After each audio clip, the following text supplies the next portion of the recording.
Kenapa menikah itu penting?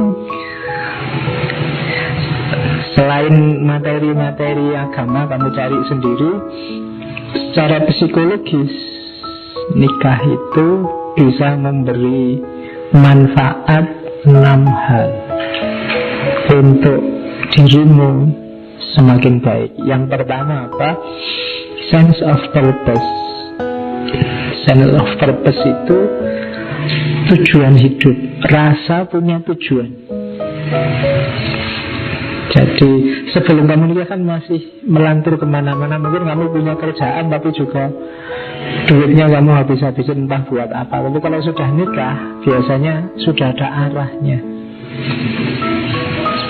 Jadi itu namanya sense of purpose. Bagi yang merasa hidupnya hampa, sendirian tanpa teman, menikahlah.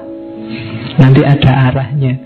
Kalau sebelum nikah kamu sendirian bingung mau ngapain. Tapi kalau punya pasangan, ngapainnya banyak, bisa macam-macam. Jadi itu namanya sense of purpose. Sebelum kamu menikah, pulang semalam apapun gak karepmu, kamu pulang jam 3 subuh juga gak masalah, nongkrong, begadang. Tapi setelah nikah ada sense of purpose. Kamu sudah punya keluarga, keluargamu mau diapain, mau dibawa kemana. Itu namanya sense of purpose. Itu manfaat pertama. Manfaat kedua, drive to work hard, mendorong untuk kerja keras. Kemarin kamu kerja santai, tak suka-sukamu aja, ya berhubung sudah punya istri, punya keluarga, biasanya terdorong untuk bekerja keras. Yang perempuan juga gitu. Kemarin mungkin tak bisa masak ya sak-sak paling indomie sama air putih. Tapi begitu masak, punya suami, punya keluarga kan terus, wah ini latihan nih untuk menyiapkan makanan, masak macam-macam. Dalam banyak hal, mungkin juga membantu suami bekerja, mungkin juga macam-macam. Drive work hard. Kenapa? Karena tadi ada purpose yang harus diwujudkan. Terus happiness chance. Nikah itu banyak momen bahagianya. Yang ini sering dilupakan oleh yang sudah menikah, apalagi yang sudah menikah lama. Kalau dihitung sejak kamu ijab kabul sampai mungkin yang sudah nikah ya, sekian tahun, itu momen bahagianya pasti lebih banyak. Hanya kadang orang itu yang diingat dan yang menggelisahkan selalu momen sumpek dan sedihnya dan masalah-masalahnya. Banyak. Yang kamu diterima untuk nikah aja kan dulu senengnya luar biasa. Belum malam pertama, apalagi malam kedua, ketiga itu mbak seneng lagi. Sudah semakin banyak malam ya semakin seneng. Harusnya begitu. Cuma cirinya manusia itu, kesenangan itu kalau berulang dan bolak-balik itu terus, biasanya terus ada bosennya, karena kehilangan rasa syukurnya. Padahal kamu dapat kebahagiaan banyak, luar biasa. Jadi happiness chance dibandingkan yang sendiri.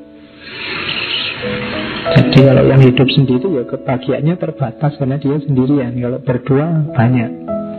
Terus constant support. Orang yang sudah nikah dapat supporter terus menerus dari pasangannya, gratis, saling mendukung. Itu constant support. Terus selflessness, latihan untuk tidak egois, tidak menang sendiri. Yang paling efektif adalah dengan kamu menikah. Pacaran masih belum. Pacaran mungkin karena merasa belum resmi, belum sah, kadang-kadang orang masih egois. Tapi begitu kamu nikah, mau tidak mau harus kerjasama. Tidak bisa sendiri-sendiri, menang-menangan. Selflessness. Jadi dengan menikah otomatis kamu tidak perlu diperintah, ayo ngalah loh sama pasangannya. Tidak perlu begitu otomatis, karena kalau tidak begitu tidak bisa hidup bersama. Jadi selflessness. Dan yang terakhir, better physical and mental health. Saya tidak tahu, saya pernah baca berita bahwa orang yang sudah menikah itu harapan hidupnya bisa nambah 4 tahun. Hitung-hitungannya sekombi.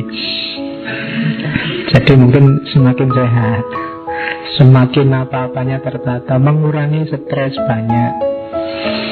Jadi better physical and mental health. Makanya manfaatnya banyak, menikahlah yang sudah cukup umur, memenuhi syarat, apalagi ada pasangannya. Ya nomor 1 kan itu kan, kayak di humor-humor itu bahwa syaratnya orang nikah itu kalau bahasa Jawa namung kalih.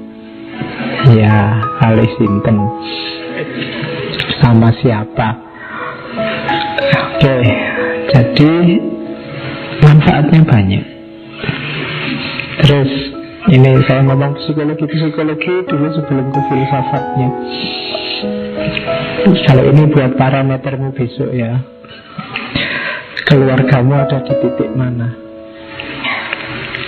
Keluarga itu ada yang makomnya vitalize, ada yang harmonius, ada yang konvensional, ada yang conflicted, ada yang devitalize.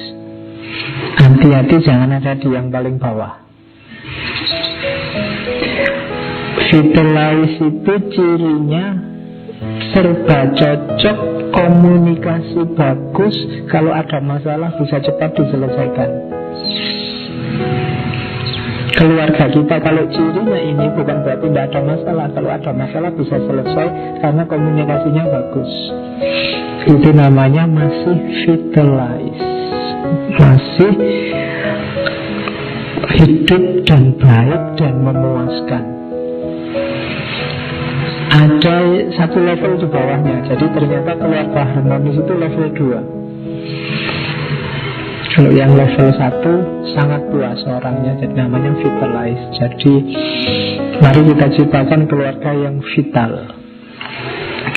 Ada di bawahnya keluarga harmonis. Kalau harmonis, ya cocok, ya komunikasinya jalan, ada masalah bisa menyelesaikan.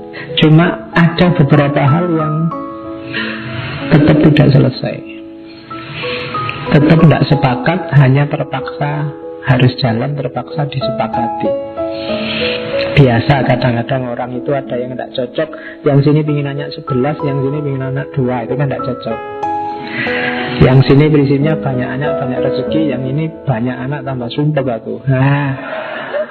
Beda prinsip, tapi kan tetap harus jalan. Tapi beda prinsip, tapi karena komunikasi jalan bisa menerima.